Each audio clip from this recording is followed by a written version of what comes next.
Ji, the key question that the opposition parties are asking is that you cannot pass this bill in the upcoming special session that has been passed. A special committee has been constituted for it.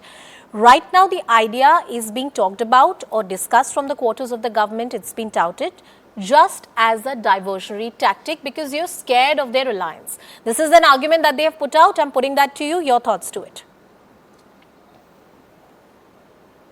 No, they can attribute any motive whatsoever.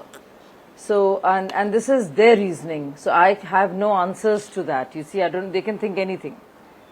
And they can imagine anything. And there is, so you can't counter imagination of any sorts. Prime Minister Modi has been talking about this for the longest period. There have been consultations. There have been many seminars and conclaves that have looked at this idea.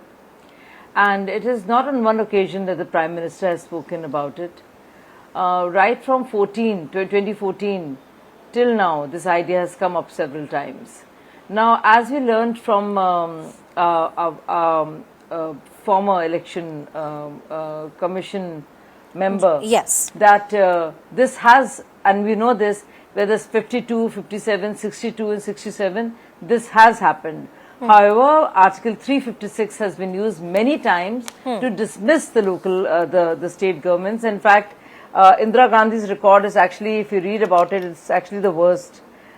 She has used that so many times, it's over 50 times that she has used this article to dismiss the elected governments. Yes. Now, but this was the rule of the day, and it's because the state assembly and the elections, the state assembly would get dissolved time and time after that the periods or the timelines kept changing to the extent that every year in India we have elections somewhere or the other. Yes. And it's just become quite a, I mean, one is very unwieldy.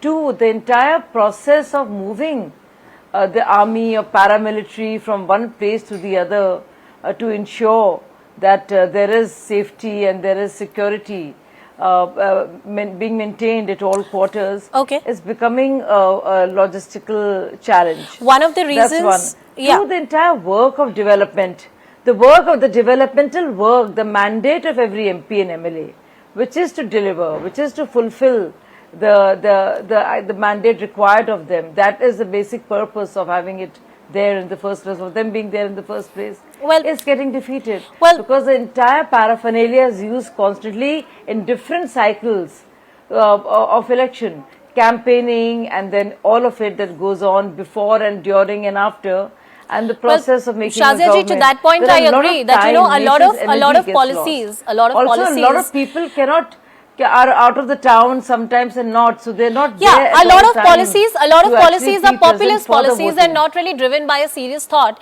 And to that extent, I believe all political parties are guilty and not any single one. Back in the 1960s to now, it's not just the imposition of a precedent rule or the suspension of the state government that has led to different election cycles, but also the creation of new states that has happened in India from the 1960s up till this point. That is the reason why we have so many different cycles of elections. There are multiple reasons for it. Arshpreet Kadia, coming to you and taking in a view from you. Simultaneous elections were a reality during the Congress era in the 1960s. I'm not saying that the political circumstances or the demographic circumstances are similar here, but this is an idea which the Congress party has worked with. Why are you opposing this idea right now? Thank you very much.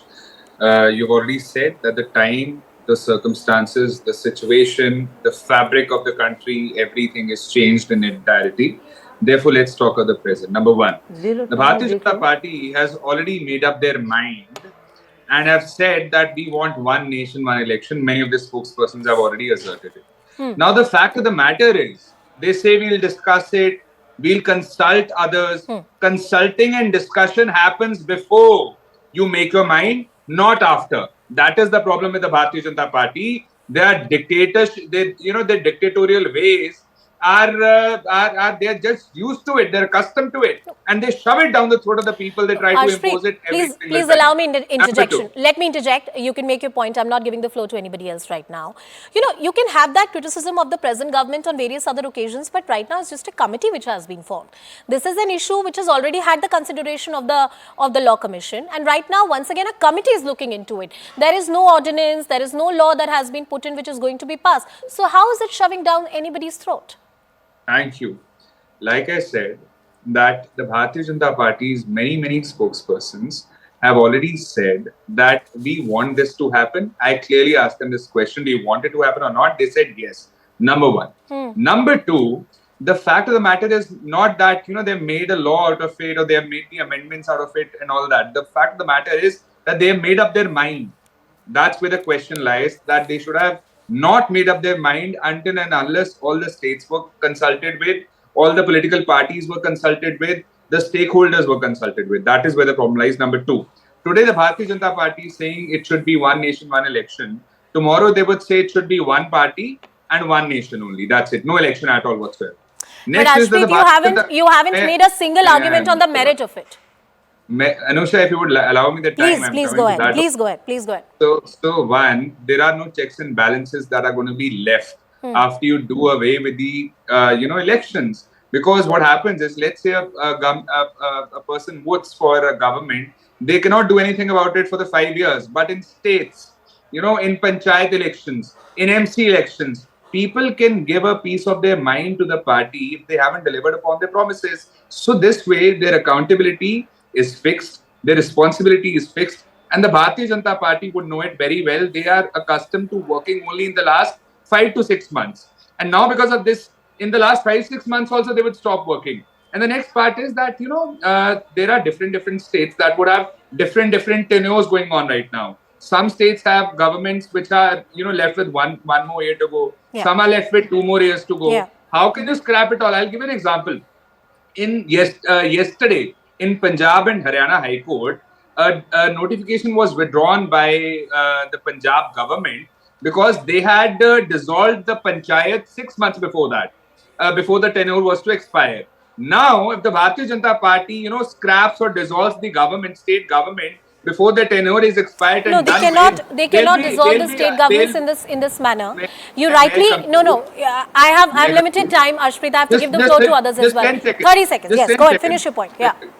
So all we are saying is they'll be undermining the people, they'll be undermining the votes, they'll be undermining the states, and they'll be undermining our democracy. Number two, the Bharatiya Janata Party is used to coming up with absurd decisions. You remember the farm laws, you remember the demonetization, and now this. When would the Bharatiya Janata Party learn to have discussions